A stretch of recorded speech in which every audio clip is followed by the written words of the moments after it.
হুম, আজকে আমরা ফসিল নিয়ে একটু আলোচনা করব। তো প্রথম কথা হচ্ছে যে ফসিল জিনিসটা কি। এটা একটা ল্যাটিন ওয়ার্ড, ফ্রুডারি থেকে ডেভেলপ করেছে। কোনো কিছু জিনিস যা মাটির নিচ থেকে, কোনো অর্গানিক মেটেরিয়াল মাটির নিচ থেকে খুঁড়ে বার করা হয়েছে, ডিগ আপ করা হয়েছে, উদ্ধার করা হয়েছে, যেখানে অ্যানসিয়েন্ট লাইফ বা প্রিহিস্টোরিক লাইফের ছাপ আছে, তাকে আমরা ফসিল বলবো। এটা হচ্ছে মোটামুটি বাই ডেফিনিশন। আচ্ছা, টাইপস অফ ফসিল পরীক্ষায় যেগুলো আসে সেগুলো নিয়ে আলোচনা করা যাক। প্রথমে আসে কেমিক্যাল ফসিলস। কেমিক্যাল ফসিলস কি? এই যে দেখা যাচ্ছে সামনে একটা ছবি দেখা আছে, প্রিহিস্টোরিক লাইফ, স্পেশালি প্রিক্যাম্বিয়ান এইরকম টাইমের যে যুগ, যে টাইমটাতে মেটেরিয়ালস রিমেন ইনট্যাক্ট পাওয়াটা মুশকিল, সেই সময়কার কিছু অর্গানিক কেমিক্যালস,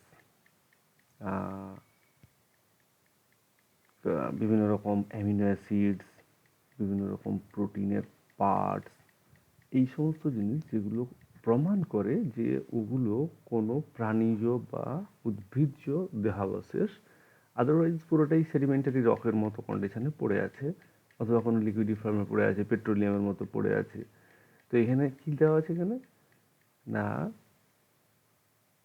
বিভিন্ন রকম আইসোটোপ টেস্টিং, কার্বন ডেটিং, এইগুলোর মারফতে সেগুলোর পেট্রোলিয়াম, কোল, ন্যাচারাল গ্যাস এইসবের ভিতর থেকে যে পাওয়া যাচ্ছে, যে অর্গানিক প্রমাণ পাওয়া যাচ্ছে, যে পুরনো কোনো লাইফের প্রমাণ পাওয়া যাচ্ছে, অ্যাকচুয়ালি তার বডি স্ট্রাকচার বা কীরকম দেখতে ছিল লাইফ, তার ডিএনএ কি সেরকম কিছু অ্যাভেলেবেল নয়। কিছু কিছু অর্গানিক প্রোটিন পার্ট বা অর্গানিক পার্ট অ্যাভেলেবল, যেখান থেকে এটা বোঝা যাচ্ছে যে এই পাথরটা কি, এই লিকুইডটা বা এই জিনিসটা, এটা কোনো প্রাণীজ দেহ, কোনো জীবজ দেহাবশেষ।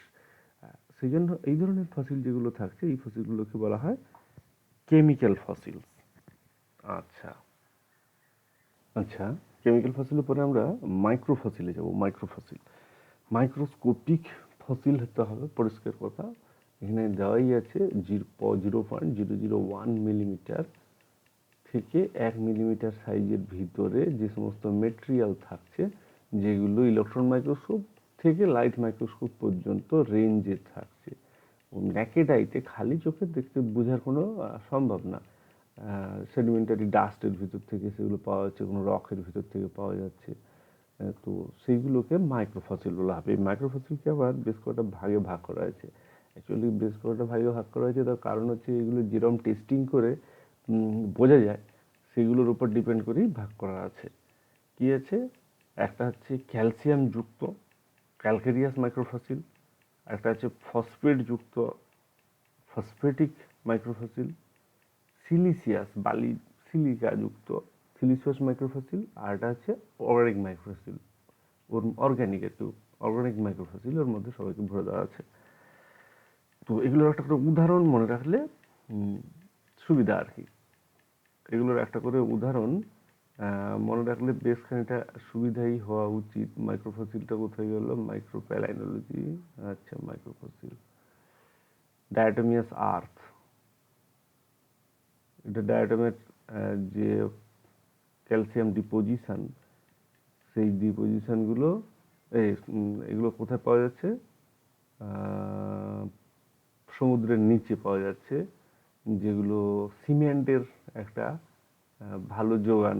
শুধু সিমেন্ট নয়, ওই ফার্নেসের জন্য যে সিমেন্ট তৈরি হয়, ও তো হিট রেসিস্ট্যান্ট, অদ্ভুত রকম টেম্পারেচার সহ্য করতে পারে। মাফল ফার্নেস বা অন্য ধরনের হিটার টিটারে যেগুলো ইউজ করা হয়, সেটার জন্য এটা বেশ, এই ডায়াটমিস আর্থ হচ্ছে কি আছে, সিলিকা প্রচুর ডিপোজিট থাকে। তো ক্যালসিয়াম থাকে আর সিলিকা থাকে। তো এটা সিলিসিয়াস মাইক্রোফসিলের ভিতরে এটাকে ফেলা হয়েছে। আর ক্যালসিয়ামের ভিতরে ফেলা হচ্ছে ক্যালকেরিয়াস। ক্যালকেরিয়াসে উদাহরণ থাকবে কোকোলিথস থাকতে পারে, কোকোলিথস। আচ্ছা, ফসফেটিকে ইকথিওলিটস, মনে থাকলেই হবে, ফসফেটিকে ইকথিওলিটস। আচ্ছা, তাহলে কি হলো, সিলিসিয়াসে থেকে গেল ডায়াটম, ক্যালকেরিয়াসে থেকে গেল কোকোলিথ, ফসফেটিকে থেকে গেল ইকথিওলিটস, ICHTHYOLITHS, ইকথিওলিটস। আর ফসফেটিক মানে অ্যাকচুয়ালি ফসফেট বেশি ডিপোজিশন থাকবে কোথায়, নখে থাকবে, দাঁতে থাকবে, এই সমস্ত হাড়ের কোনো টুকরো অংশ যদি পাওয়া যায়, ধরো ডেভোনিয়ানের টাইমে ফিশ অ্যারাইজ করছে ডেভোনিয়ানে, ওই টাইমে কিছু টুকরো পাওয়া গেল, মাটিটা টেস্ট, পাথরটা টেস্ট হলো, পাথরটা টেস্ট করে দেখা গেলো যেটা ডেভোনিয়ান পিরিয়ডের, আর তার ভিতরে যে টুকরোটা পাওয়া যাচ্ছে সেটা দেখা যাচ্ছে যে একটা ফিশের কোনো বোন, হাড় তৈরি হয়েছে, সুন্দর প্রমাণ হয়ে গেল যে কোন টাইমে ওটা এসছিল, কি করছিল, এইরকম আর কি ব্যাপারটা। আচ্ছা, জৈবিক অণুজীবাশ্ম যেটা ছিল অর্গানিক, অর্গানিক অণুজীবাশ্ম হচ্ছে এগুলো বাদ দিয়ে যেগুলো থেকে যাচ্ছে,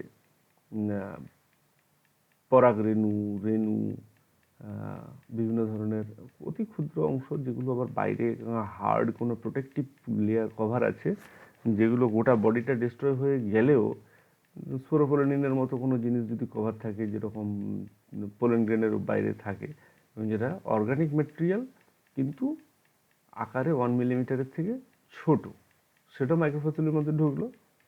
এবং এটা খুব বেশি যে প্রিক্যাম্বিয়াম, ক্যাম্বিয়াম এরকম টাইমের হতে হবে এমন কোনো ব্যাপার নেই, এই অর্গানিক মাইক্রোফসিলটা অনেক কম টাইমের হতে পারে।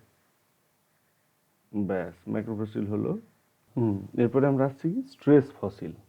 স্ট্রেস ফসিল হচ্ছে, স্ট্রেস না, ভুল বলেছি, ট্রেস। ট্রেস কোনো কিছু বলতে গিয়ে আমরা বলি না যে এই ডান দিকে ঘুরে ওদিকে দৌড়ালো, তারপরে আর কোনো ট্রেসই পেলাম না, চোরটার পালালো, হ্যাঁ, কোনো ছাপ পেলাম না, খোঁজ পেলাম না। এই ট্রেস, ট্রেস মানে হচ্ছে এখানে ফসিলের ক্ষেত্রে কি হচ্ছে না, প্রিহিস্টোরিক লাইফে বিভিন্ন ধরনের ফুটপ্রিন্ট, মানে পায়ের ছাপ বা কোনো ছোট প্রাণী যাতে মাটিতে গর্ত করে থাকে, প্রাণীটাও নেই, কিছু নেই, কিন্তু গর্তটা পাওয়া গেল, যেটা দেখে বোঝা গেল, বা কোনো প্রাণী যার রেপটাইলের মতো ব্যাপার, যেটা বুক ঘষে ঘষে চলে, এবারে মাটিতে যাওয়ার সময় ঘষে ঘষে যাওয়ার জন্য সেই জায়গাটা অনেকটা প্লেন হয়ে গেছে, এবড়ো খেবড়ো পুরো এরিয়াটার ভিতরে ওই জায়গাটা অনেকটা প্লেন হয়ে আছে। তাহলে অন্য কিছু পাওয়া যাচ্ছে না, কিন্তু এখানে বোঝা যাচ্ছে যে ওই প্রাণীটা এখানে যাতায়াত করতো, তার একটা যাতায়াতের রাস্তা বলে ওই মাটিটা পার্টিকুলার ওই জায়গার রকটা এরকম প্লেন হয়ে আছে। এই যে এভিডেন্সগুলো, ধরো ডাইনোসরের পায়ের ছাপ আর একটা ভালো জিনিস, ট্রেস ফসিল, ডাইনোসরের পায়ের ছাপ, ফুটপ্রিন্ট পাওয়া যাচ্ছে। তো ঘটনাটা হচ্ছে ইনডাইরেক্ট এভিডেন্স, বিভিন্ন রকম ইনডাইরেক্ট এভিডেন্স যে এই লাইফটা এখানে থাকতো। বেশিরভাগ ক্ষেত্রে স্যান্ডস্টোন, মানে বেলে পাথর, তারপর হচ্ছে পাললিক শিলা, তো সেডিমেন্টারি রক, এইগুলোর উপরে এই ধরনের পাওয়া যায়। এছাড়াও একটা ইন্টারেস্টিং জিনিস হচ্ছে মলমূত্র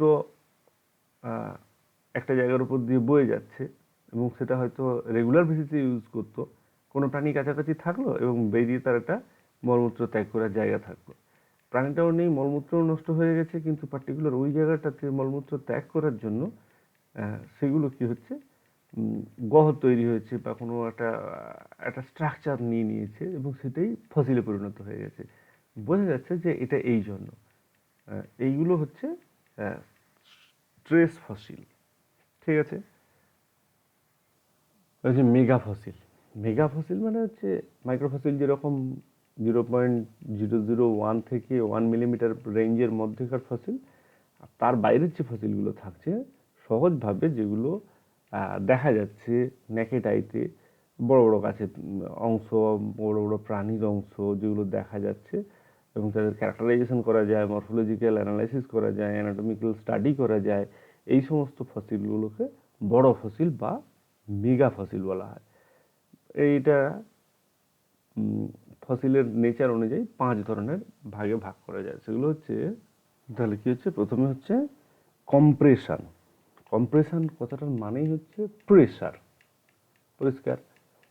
তাহলে উলম্ব চাপ বা ভার্টিক্যাল প্রেসারের জন্য প্ল্যান্ট পার্ট বা অ্যানিম্যাল পার্ট বা জীবজ অংশ যখন পাতলা একটা থিন পেপারের মতো কন্ডিশনে হাজির হয়ে যায়। এখন কোশ্চেন হচ্ছে, যদি কোনো একটা মেটেরিয়ালস রেখে তার উপরে অনেক ভারী কোনো মেটেরিয়ালস যদি চাপ সৃষ্টি করে, তাহলে কি হবে সেখান থেকে? তাহলে সব ইন্টারনাল স্ট্রাকচার ভেঙে যাবে। অ্যাকচুয়ালি কি থাকবে না, কার্বনের একটা চাপ সৃষ্টি হয়ে গিয়ে কার্বনের একটা পাতলা থিন কার্বন পেপার তৈরি হবে। এটা হচ্ছে কম্প্রেশন। এক্ষেত্রে রিয়েলি ম্যাক্সিমাম সময় তো কিছুই থাকে না, শুধু কার্বনটা থাকে। ম্যাক্সিমাম সময় গেলেও স্টোমাটা, কিউটিক্যাল, এইগুলোর কিছু পোর্শন রিয়েলি ছাপ হিসেবে বা এই হিসেবে এর মধ্যে পাওয়া যায়, স্ট্রাকচারটাকে স্টাডি করা যায়। তাহলে কম্প্রেশনের মেন কেস হচ্ছে ইন্টারনাল স্ট্রাকচার স্টাডি করার উপায় নেই। আউটলাইন স্ট্রাকচার সেটা একটা ইমেজ রূপে থেকে যাওয়ার মতো, ইমেজ বলবো না, আউটলাইন স্ট্রাকচার এবং তার সাথে কার্বন ফিল্ম মতো হয়ে থেকে যাওয়ার চান্স আছে। এর একটা উদাহরণ হচ্ছে, আরেকটা আছে কোয়ালিফাইড কম্প্রেশন। কোয়ালিফাইড কম্প্রেশন মানে হচ্ছে কোল তৈরি করবে আর কি। কোয়ালিফাইড কম্প্রেশন কয়লা তৈরি হওয়ার সবচেয়ে বড় হচ্ছে পাললিক শিলাস্তরের ভার্টিক্যাল প্রেসার পড়ছে। ভার্টিক্যাল প্রেসার পড়ার পরে সমস্ত উদ্ভিদ পাটটা এক জায়গায় চেপে হাজির হয়ে যাচ্ছে, এবং সেই চাপের ফলে কোন গাছ থেকে তৈরি হচ্ছে কয়লাটা সেটা বোঝা যাচ্ছে না, কিন্তু কার্বনের একটা মেটেরিয়াল যেটা আমরা জ্বালাচ্ছি পরের দিকে সেটাকে পাওয়া যাচ্ছে। এই ধরনের এটাকে কম্প্রেসড ফসিল বা কম্প্রেশন বলা হয়। হ্যাঁ, এর ভিতরে একটা ছোট করে থেকে যায়, অনেক সময় আছে কোল বল কাকে বলে, কম্প্রেশনের ভিতরেই থেকে যায়। এখন কেসটা হচ্ছে কি না, পুরো প্ল্যান পার্ট তো কয়লার মতো হয়ে আছে, সেখান থেকে তো স্টাডি করার উপায় নেই যে এটা কি গাছের অংশ। কিন্তু কখনো কখনো এর ভিতরে কি হচ্ছে, এর কখনো calcium carbonate, magnesium carbonate, iron sulphide, এই ধরনের জিনিসপত্র একটু একটু হার্ড মেটেরিয়াল, এই মেটেরিয়াল দ্বারা বা এই মেটেরিয়ালের উপরে বা এই মেটেরিয়াল কভার আপ হয়ে গিয়ে অনেক সময় কি হচ্ছে না, ওই যে জঙ্গলটা চেপে কয়লা তৈরি হচ্ছে সেই জঙ্গলটার কোনো উদ্ভিদের পার্ট ওর মধ্যে থেকে যাচ্ছে, থেকে গিয়ে একটা বল আকৃতি, একটা অনিয়ন্ত্রকার গোলাকার আর কি, মানে ওই একটা খানিকটা একটা তাল মতো, তার ভিতরে প্ল্যানটাকে রিমেন পাওয়া যাচ্ছে আর কি, যে কোন প্ল্যানটা থেকে তৈরি হচ্ছে। জ্যান্ত অবস্থায় নয়, মানে আমি বলতে চাইছি যে খুব স্পষ্ট অবস্থাতে নয়, তবু বোঝা যাচ্ছে যে ইন্টারনাল স্ট্রাকচার স্টাডি করা যাচ্ছে, কোন ধরনের প্ল্যান্ট এখানে ছিল যেখান থেকে কয়লাগুলো তৈরি হয়েছে। তো সেটাকে বলা হয় কোল বল। এরপরে আসছি পেট্রিফিকেশন। অ্যাকচুয়ালি সেলুলার টার্মিনালাইজেশনের জন্যই পেট্রিফিকেশনটা ঘটে। কীরকম না, এটা যখন ফসিলাইজেশন প্রসেস পড়াবো তখন এটার মধ্যে ভালো করে আরও পড়া যাবে। যাই হোক, তো এটার কেসটা কী হচ্ছে না, অতি দ্রুত প্ল্যান্ট পার্টের ভিতরে, প্ল্যান্টটা ডিগ্রেড হওয়ার আগে, প্ল্যান্ট হোক এনিমেল হোক যাই হোক, একটা থকথকে, তখন পৃথিবীর 3 ভাগ জল 1 ভাগ স্থল, তাহলে পুরোটাই তো জল ছিল, সেখান থেকে একটু একটু করে জল এক জায়গায় হয়েছে, তো বেশিরভাগই সোয়াম্প এলাকা, মানে জলাভূমির মতো অবস্থা। যখন আস্তে আস্তে এই গাছগুলো জিমনোস্পার্মের যখন ইরাটা চলছে, যেখান থেকে কয়লা তৈরি হয়েছিল, তো এই সময়টা কি হচ্ছে, চারিদিকেই সোয়াম্প এলাকা, আধা জলজ এলাকা। তো এখানটাতে কাদার উপরে কোনো একটা প্ল্যান্ট পার্ট কোনো ভূমিকম্প কোনো কিছু কারণে পড়ছে, এবারে সেই পরিমাণ ব্যাকটেরিয়া ডিগ্রেড করবে, ততটা টাইম লাগবে। তো অতি দ্রুত তখন জলটা এত, আমাদের এইরকম জলের সিচুয়েশনে জল হওয়াও কথা নয়, এগুলোর মধ্যে সল্টের পরিমাণ থাকতো প্রচণ্ড রকম বেশি পরিমাণে। এবারে কি হচ্ছে, তখন সেই সেলুলার পারমিনালাইজেশন, সেলের ভিতরে কি হচ্ছে, এক্সচেঞ্জ ঘটে যাচ্ছে অর্গানিক ম্যাটেরিয়ালগুলোর ভিতরে। কি হচ্ছে, বেশিরভাগ জায়গাতে SiO2, CaCO3, calcium carbonate, magnesium carbonate, ferrous sulphide, এই ধরনের জিনিসপত্র যেগুলো জলে অনেক বেশি পরিমাণে আছে, তারা কী করছে, দ্রুত ইনফিলট্রেট করে যাচ্ছে মেটেরিয়ালের ভিতরে। তারপরে কী হবে, টোটাল পার্টটা একটা রক স্ট্রাকচারে চলে আসছে। তার মানে কী হলো, গাছটা পাওয়া যাচ্ছে, একটা লম্বা গাছের গুঁড়ি পাওয়া গেল, কিন্তু কথাটা হচ্ছে তাহলে হিসেব অনুযায়ী কী ছিল, যে লম্বা গাছের গুঁড়ি কার্বন দিয়ে তৈরি, তাহলে একটা এখন আমি যেটা পাচ্ছি সেটা তাহলে নিশ্চয়ই আরেকটা কয়লার মতোই জিনিস হওয়া উচিত ছিল, কিন্তু না, একদমই নয়, গোটাটাই এটা পাথরের তৈরি হয়ে গেছে। কারণ পুরোটা হার্ড স্টোনে পরিণত হয়ে গেছে। সেলের যে আণবিক সেলুলার যে ফাঁক আছে বা সেলের ভিতরে যে আছে, সেগুলোর বিভিন্ন ধরনের অর্গানিক মেটেরিয়ালগুলো রিপ্লেসড বাই এই ধরনের ইনঅর্গানিক মেটেরিয়ালসে দিয়ে কি হচ্ছে, সেলের স্ট্রাকচার সেম আছে, কিন্তু ভিতরে এই ক্যালসিয়াম কার্বনেট, ম্যাগনেসিয়াম কার্বনেট এইগুলোর প্রচুর পরিমাণে ঢুকে গিয়ে সেইগুলো হার্ড স্ট্রাকচার তৈরি করে নিয়ে সেইটা পুরো বডিটাকেই স্টোন বানিয়ে দিয়েছে। এখন কত ছোটো ছোটো পিসে কেটে তার অ্যানাটমিক্যাল স্টাডি করা সম্ভব। পেট্রিফিকেশন মানে এই সেলুলার পারমানেন্টাইজেশনের ফলে যে ফসিলগুলো তৈরি হয় সেগুলো হচ্ছে বেস্ট স্টাডি করার জন্য। গাছের পুরো internal structure, external structure, everything preserved, শুধু মেটেরিয়ালসটা আর অর্গানিক নেই, ইনঅর্গানিক হয়ে গেছে। ঠিক আছে, কোল বল কিন্তু মানে কোয়ালিফাইড বা কম্প্রেসড এর ভিতরে পাওয়া গেলেও কোয়ালি বল কিন্তু এক ধরনের পেট্রিফাইড পারমিনালাইজেশন। কেননা ওই যে সিলিকা বা ক্যালসিয়াম কার্বনেটের যে একটা গোলাকৃতি একটা স্ট্রাকচার তৈরি করে ফেলছে, ওর ভিতরে থেকে প্রেসারের টাইমে এই শক্ত মেটেরিয়ালস দিয়ে ঘিরে স্ট্রাকচার তৈরি করে ফেলছে, দিয়ে একটা তালের মতো থেকে যাচ্ছে। এটা পেট্রিফাইড ফসিলেরই একটা উদাহরণ। এবার কি হচ্ছে না, ছাঁচ বা ইনকারস্ট্রেশন হচ্ছে মানে ব্যাপারটা হচ্ছে কোনো প্ল্যান্ট পার্ট কোনো সেডিমেন্টারি এরিয়ার মধ্যে পড়ার পরে কি হচ্ছে না, বাইরে অতি দ্রুত বাইরের যে স্ট্রাকচারটা আছে সেটা হচ্ছে কি না, অতি দ্রুত কনভার্টেড হয়ে যাচ্ছে আয়রন, সিলিকা আর এই ধরনের জিনিসপত্র যেগুলো আছে তাদের দ্বারা, বিভিন্ন রকম মিনারেল আছে, কার্বনেটের আছে, অক্সালে কি বলে কার্বনেট তৈরি হওয়াটা মেন, সালফেট তৈরি হওয়াটা মেন, সালফাইট তৈরি হওয়াটা, এবারে সেটা কখনো ম্যাগনেসিয়ামের, ক্যালসিয়ামের, আয়রনের তৈরি হলো, তাহলে হলো বাইরের মেটেরিয়ালটা অতি দ্রুত কনভার্টেড হয়ে গেল, বার্ক যে পোর্শনটা আছে সেটা পটপট করে চেঞ্জ হয়ে গেল, কিন্তু কথাটা হচ্ছে ভিতরের দিক থেকে অতটা সেলুলার পারমিনালাইজেশন করতে পারলো না। যে প্ল্যান্ট পার্টটা পড়লো মাটিতে পড়ার পরে মানে কাদাতে পড়ার পরে যে বাইরে আউটলাইন স্ট্রাকচারটা আছে সেই স্ট্রাকচারটা দ্রুত পারমিনালাইজেশন ঘটে গেল এবং তার বাইরটা শক্ত একটা হার্ড কভার তৈরি হয়ে গেল আয়রনের, ম্যাগনেসিয়ামের, কার্বনের, সালফাইড বা কার্বনেট এই ধরনের জিনিস দ্বারা পরপর একটা হার্ড মেটেরিয়াল তৈরি হয়ে গেল, কিন্তু ভিতরের যে মেটেরিয়ালটা সেইটা এখনও পেনিট্রেট করতে পারলো না, পারমিনালাইজ হলো না। তখন কি হলো, ভিতরে অর্গানিক মেটেরিয়ালটা রিমেন থেকে গেল। এবার এই অর্গানিক মেটেরিয়ালটা আস্তে আস্তে সময়ের সাথে সাথে ডিগ্রেড হয়ে গেল ব্যাকটেরিয়া দ্বারা বা কিছু দ্বারা, কিন্তু বাইরের যে পার্টটা আছে এই পার্টটা কিন্তু যেমন ছিল তেমন থেকে গেল। এই যে জিনিসটা তৈরি হলো এইটা হলো মল্ড। তার মানে একটা রক পাওয়া যাচ্ছে, যে রকটাতে গাছটার কোনো অর্গানিক মেটেরিয়াল পাওয়া যাচ্ছে না বা কোনো ইয়েটা পাওয়া যাচ্ছে না, কিন্তু তার বাইরের বহিরাবরণের যে গঠনটা যেটা ছিল সেটা কিন্তু ক্লিয়ার, পরিষ্কার বোঝা যাচ্ছে, এইটার নাম মল্ড। তেমনই এখন কথাটা হচ্ছে, যদি এইটা যদি বাইরে কভার আপ হয়ে থাকে শক্ত কোনো জিনিস দ্বারা, একটা টাইম হয়েছে, কিন্তু ভিতরের যে পোর্শনটা সেটা তো সঙ্গে সঙ্গে গলে যায়নি, সেটা আস্তে আস্তে ডিগ্রেড করেছে। এখন কথা হচ্ছে, ডিগ্রেড হয়ে যাওয়ার পর ফাঁকা জায়গা কি আর ফাঁকা থাকবে?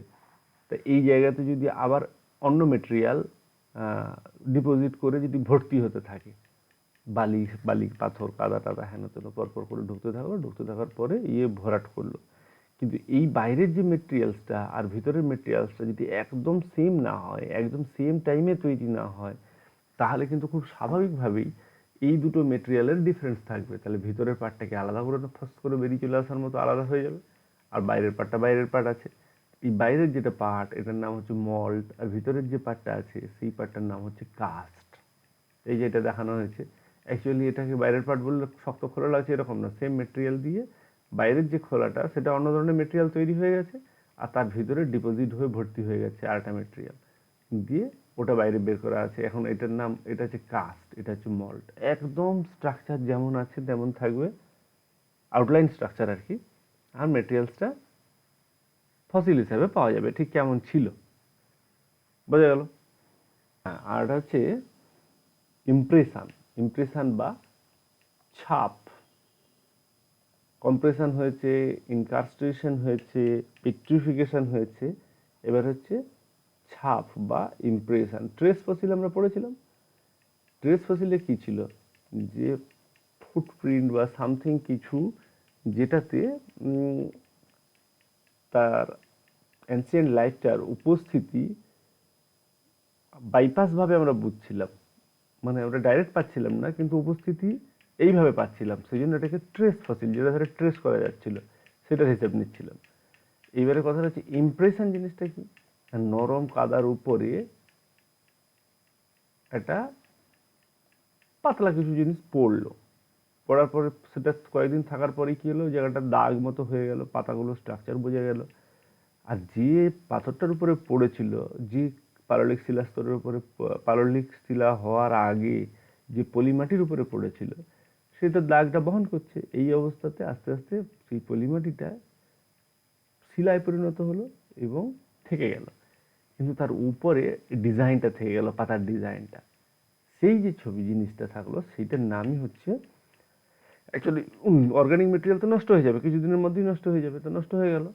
কিন্তু তারপরে যেমন ব্রিজ তৈরি হচ্ছে, সিমেন্টের উপরে গিয়ে কোনো একটা কেউ পায়ের ছাপ দিয়ে চলে এলো, কিছু লিখে দিয়ে চলে এলো, দুটো গাছের পাতা যদি পড়ে থাকে, পাতাটা নষ্ট হয়ে যাবে, পাতার ডিজাইনটা থেকে যাবে। এই যে জিনিসটা, সেটার নাম হচ্ছে ইমপ্রেশন। দেখছি ছবি দু একটা পাওয়া যায় নাকি। হ্যাঁ, এটা হচ্ছে, এটা একটা ছাপ, মেটেরিয়ালসটা কিছু নেই তো, এটা ঠিক ছাপ ঠিক বলা যাবে না, কারণ এর মধ্যে ডিপোজিশন হয়ে গেছে। আচ্ছা দেখছি, হ্যাঁ এইবার পাওয়া যাচ্ছে ইমপ্রেশন ফসিল, এই যে ছাপগুলো পাওয়া যাচ্ছে। অ্যাকচুয়ালি অর্গানিক ম্যাটেরিয়াল কিচ্ছু নেই, এই রকের উপরে এটা যে পড়েছিল এবং এটা পড়ে থাকার পরে ছাপ রেখে গেছে, আর রক পুরো এটা রক হয়ে গেছে। এই এই জিনিসটা অনেক ছবি আছে, ইমপ্রেশন দারুণ ডিজাইন হয়ে আছে। হ্যাঁ, ওটা ওপেন করলে কি দেখাচ্ছে দেখি। ও হবে না, পিন স্টার্ট দিতে হবে। হ্যাঁ,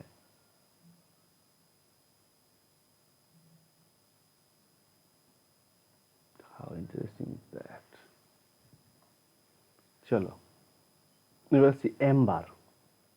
এম্বার হচ্ছে কনিফেরোফাইটার, এমনি স্বাভাবিক নেচার হচ্ছে ওখান থেকে আঠা বেরোয়। পাইন গাছের যেরকম আঠা বেরোয়, শাল গাছের যেরকম সুরের অবস্থা, কনিফেরার গল্প নয়, শাল গাছে যেরকম ধুনা তৈরি হয়, সেরকম পাইন গাছ থেকে আঠা তৈরি হয়। তার কনিফেরার স্বাভাবিক নিয়ম হচ্ছে কোনো ক্ষতস্থান কোনো কিছু হলো, সেখান থেকে তার রিলিজ করবে আঠা। এবার এই আঠা অনেক সময় ফসিল হয়ে থেকে যায়, প্রাগৈতিহাসিক কনিফার, তার থেকে আঠা পড়ছে, সেই আঠা ফসিল হিসেবে থেকে যায়, রত্ন হিসেবে বাজারে বিক্রি হয় অ্যাম্বার। এবার কখনো কখনো কি হচ্ছে, এই আঠাটা কোনো জায়গায় পড়ছে, কোনো একটা পতঙ্গ এলো বসলো, আর অমনি পতঙ্গটা ট্র্যাপ হয়ে গেল ওর মধ্যে। আর যেই ট্র্যাপ হয়ে গেল, ওটা এখন পুরো আঠার যে চাকতিটা, সেটাও ফসিল হয়ে গেছে, আর তার ভিতরে পোকাটিও থেকে গেছে। এই যে জিনিসটা, এটাকে বলা হয় অ্যাম্বার। এইখান থেকে কিন্তু অলংকার তো পরের কথা, কিন্তু কথাটা হচ্ছে যে এখান থেকেও ফসিল স্টাডিতে পুরো বডিটা, প্ল্যান্টের বা অ্যানিমেলের বা ইনসেক্টের পুরো বডিটাকে স্টাডি করা যায়। ইন্টারেস্টিং, ভালো করে দেখো এর ভিতরে কীরকম। এই মাকড়সাটা ঢুকে বসে আছে, এটা কোনো পতঙ্গ বা পাতার পার্ট বা কোনো কিছু একটা ওর মধ্যে ঢুকে আছে। 50 million years old snake preserved in, বুঝেছো এর মধ্যে কীরকম 50 million years old snake preserve হয়ে আছে এর ভিতরে। আঠা পড়েছে, আঠাটা স্বচ্ছ আঠা, যেরকম পড়েছে তার উপরে সেই সময় সেখানে যা ছিল সেটা চা পড়ে গেছে। আচ্ছা, মামিফিকেশন যেটা আছে, অ্যাম্বারও এক ধরনের মামিফাইড ফসিল।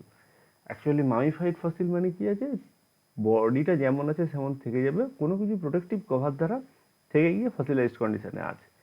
যেমন মেরু অঞ্চলে বরফে পড়ে আছে, সেই ওই তুষার যুগের টাইমেও যদি কোনো বরফ চাপা পড়ে থাকে, আর যদি ওইখানে যদি সেইভাবে বরফে থাকে, ডিগ্রেড তো হবে না। ডিগ্রেড না হলে ও যেরকম আছে সেরকম, ম্যামথের যেরকম বডি পাওয়া যায় এখন মাঝে মাঝে খুঁড়তে গিয়ে আন্টার্কটিকাতে ম্যামথের বডি পাওয়া যাচ্ছে, যে গোটা ম্যামথ পুরো একদম জ্যান্ত ম্যামথের মতোই অবস্থায় আছে, বরফ চাপা দেওয়া আছে, নষ্ট হয়নি, মামিফাইড ফসিল। এই অ্যাম্বারও এক ধরনের মামিফাইড ফসিল। আচ্ছা, এরপরে কি আসছি, এরপরে আসছি সিউডো ফসিল। সিউডো ফসিল মানে ছদ্ম ফসিল, দুটো আছে, সিউডো ফসিল আর ডেরিভেট ফসিল, যাই হোক সেটা হচ্ছে পরে। একটা সিউডো ফসিল মানে ছদ্ম ফসিল। এখন কথা হচ্ছে যে এইটা, এই যে খুঁড়ছে, খোঁড়ার পরে যেটাকে ছোট করলে কি দেখাচ্ছে, এই যে ছোট করা আছে, বড় করলাম, খোঁড়ার পরে এরকম একটা ফসিল পাওয়া গেছে। এটা ভালো করে দেখে কোনোভাবে বোঝা যাচ্ছে কি যে এটা ফসিল নয়? অবশ্যই ফসিল, কেননা এই তো পাথর, পাথরের গায়ে এই যে ছোট ছোট দাগ আছে, এই যে জিনিসগুলো আছে, এই তো হ্যাঁ কোনো প্রাগৈতিহাসিক ফার্ন বা কোনো কিছু পার্ট হবে, যেটা এই প্রমাণ করছে যে এটা একটা অবশ্যই ফসিল। কিন্তু এটা ভালো করে যাঞ্চ করে দেখা যাচ্ছে যে অ্যাকচুয়ালি এই দাগগুলো অন্য কোনোভাবে তৈরি হয়েছে, এবং কোনোভাবেই মানে ইমপ্রেশন হোক বা অন্য কিছু হোক ওর মধ্যে নেই। তার মানে এটা এমনি পাথর যখন ডিপোজিশন হচ্ছিল তখন কোনো ট্রেমর, ভাইব্রেশন বা কোনো কিছুর টাইমে এইরকম একটা নরম অবস্থাতে এইরকম একটা স্ট্রাকচার নিয়ে নিয়েছে, যার ফলে কি হয়েছে, পরবর্তীকালে ফসিল হিসেবে একে গণ্য করা শুরু হয়ে যাওয়ার পরে ভালো করে যাঞ্চ করার পরে দেখা হলো যে না, এ তো ফসিল নয়। তাহলে এই যে ফসিল বলে ভুল হবে, অথচ ফসিলের মতো একটা স্ট্রাকচার তৈরি হয়ে আছে, তাতে যে ভ্রান্তিটা তৈরি হয়, এই একটা সিউডো ফসিলের স্ট্রাকচার। এই যে এই পরিষ্কার বোঝা যাচ্ছে কোনো অর্গানিক মেটেরিয়াল, কারো কোনো মল টল ত্যাগ করেছে, সেইটাই হয়তো ফসিল হয়ে গেছে। স্ট্রাকচারটা এমন হবে যে কোনো জৈবিক পার্ট ভালো করে যাঞ্চ করে দেখা যাবে যে এটা ন্যাচারালি প্রডিউসড, কিন্তু ওটা কোনোভাবেই ইয়ে পার্ট নয়, জৈবিক পার্ট নয়। এই যে ধরনের ফসিল হিসেবে প্রথমে গণ্য হয়ে যাওয়ার মতো জিনিস যেগুলো, সেগুলো হচ্ছে সিউডো ফসিল। আচ্ছা, আর ডেরিভেট ফসিল কি? ডেরিভেট ফসিল হচ্ছে লব্ধ ফসিল। মানে ব্যাপারটা হচ্ছে যে ফসিলটা পাওয়া গেল, তা ফসিল এবং যে মাটিতে বা যে রকে যেখানে ফসিলটা পাওয়া গেছে, দুজনে তো একটা সম্পর্ক থাকতে হবে। যদি সম্পর্ক না থাকে, দেখা যাচ্ছে যে হয় ফসিলটা বয়স্ক, আর যে রকটাতে পাওয়া যাচ্ছে সেটা অপেক্ষাকৃত নবীন। মানে হিমালয়ের মাথার উপরে কোনো ফসিল তৈরি হচ্ছিল, ভেঙে নিচে মাটিতে এসে পড়েছে, মানে আমি বলতে চাইছি যে ট্রান্সপোর্ট হয়ে এসছে, এরকম একটা কিছু যদি হয়, এইরকম একটা যদি ধারণার সাথে মেলানো হয়, তাহলে এটাকে বলা যেতে পারে। মানে ব্যাপারটা হচ্ছে যে হয় মাটির বয়স বেশি, মানে রকের বয়স বেশি, ফসিলের বয়স কম, অথবা রকের বয়স কম, ফসিলের বয়স, কি বললাম গুলিয়ে ফেললাম, যাই হোক দুটোর বয়স সেম নয়, এরকম যদি হয় তখন সেটাকে ডেরিভেট ফসিল বলা হয়, ঠিক আছে, বা লব্ধ ফসিল বলা হয়। নেক্সট হচ্ছে কি, এটার পরে এইটা লেকচার বন্ধ করব, ইন্ডেক্স ফসিল। ইন্ডেক্স ফসিল ব্যাপারটা আছে মানে ওয়াইডলি ডিস্ট্রিবিউটেড রেঞ্জ, এদের ডিস্ট্রিবিউশন রেঞ্জ হচ্ছে পৃথিবীর বিভিন্ন জায়গাতে পাওয়া যাচ্ছে, কিন্তু এরা খুব ভেরি শর্ট টাইমে অ্যাপিয়ার হয়ে ভ্যানিশ হয়ে গেছে। এখন কোশ্চেন হচ্ছে বহুদিন ধরে পৃথিবীতে উপস্থিত থাকলে একে ইন্ডেক্স হিসাবে ইউজ করা যাবে না। এখন কোশ্চেন হচ্ছে যে খুব কম দিনের জন্য, খুব কম না, মানে অল্প কিছু দিনের জন্য পৃথিবীতে এসেছিল এবং সারা পৃথিবী জুড়ে যাকে পাওয়া যায় ফসিল, এবং ইজিলি ক্যারেক্টারাইজ করা যায়, মানে ডিস্টিংগুইশ করা যায়, চেনা যায় যে ফসিল, যেমন অ্যামোনাইটিস, আগে ছবিটা দেখাচ্ছিল অ্যামোনাইটিস, এই যে এই জিনিসটা, এই যে অ্যামোনাইটিস, এটা যারা আছে, তো এই ধরনের জিনিস আছে। যেমন এইখানে ছবিটা বোঝা যাচ্ছে না, যদি বোঝা যায় তাহলে ভালো, ট্রাইলোবাইট, এখানে পরিষ্কার লিখেছে fossils can be use to help determine the relative age of the rock layers, but not all fossils are useful during rocks. Index fossils represent the species of exist in earth for the short length of the time when in main ব্যাপারটা হচ্ছে যে কোনো মাটিতে কোনো একটা fossil দেখা মাত্র আমি যদি কিছু ফসিলকে আগে থেকে চেনা থাকলো, ওহো এখানে উপস্থিত আছে, তার মানে এই মাটিটার বয়স এই জায়গাটাতে কনক্লুশনে পৌঁছানো। এমন কথা যেতে এরকম বেশ কিছু ফসিল আছে যারা সারা পৃথিবী জুড়ে এক টাইমে বহু জায়গায় পাওয়া যায়, কিন্তু খুব কম টাইমের জন্য ছিল বলে ওদের এজটা বোঝা যায় যে আচ্ছা এর উপস্থিতির সাথে পাশে যদি অন্য কোনো ফসিলকে আমরা পাই তাহলে খুব সহজেই আচ্ছা এই টাইমে এসেছিল আর এই জন্তুটা নতুন জন্তু, তার একটা কোনো দেহাবশেষ পাচ্ছি, তার মানে ওটাও ওরই সমসাময়িক হবে। ইন্ডেক্স এই যে এক একটা যুগের কে মানে নির্দেশ করে, এক একটা যুগকে নির্দেশ করছে এইরকম যে ধরনের ফসিল, সেই ধরনের ফসিলগুলোকে আমরা ইন্ডেক্স ফসিল বলি। বইতে উদাহরণ দেওয়া আছে লোয়ার ডেভোনিয়ানে মনোগ্রাফাটাস, মনোগ্রাফাটাস, আর ইওসিনের মার্কার হচ্ছে মাইরিপোলিনাইটিস। মাইরিপোলিনাইটিস হচ্ছে ইওসিনের যুগের মার্কার। আচ্ছা, এছাড়া পোলেন গ্রেন আছে বিভিন্ন রকম, সেগুলো পার্টিকুলার টাইমে অ্যারেঞ্জ করার পর স্পোরোপোলিন তো মাইক্রোফসিল এতে কিন্তু বেস্ট। কিন্তু মেগাফসিলের কথা হচ্ছে বলে খুঁজতে হচ্ছে।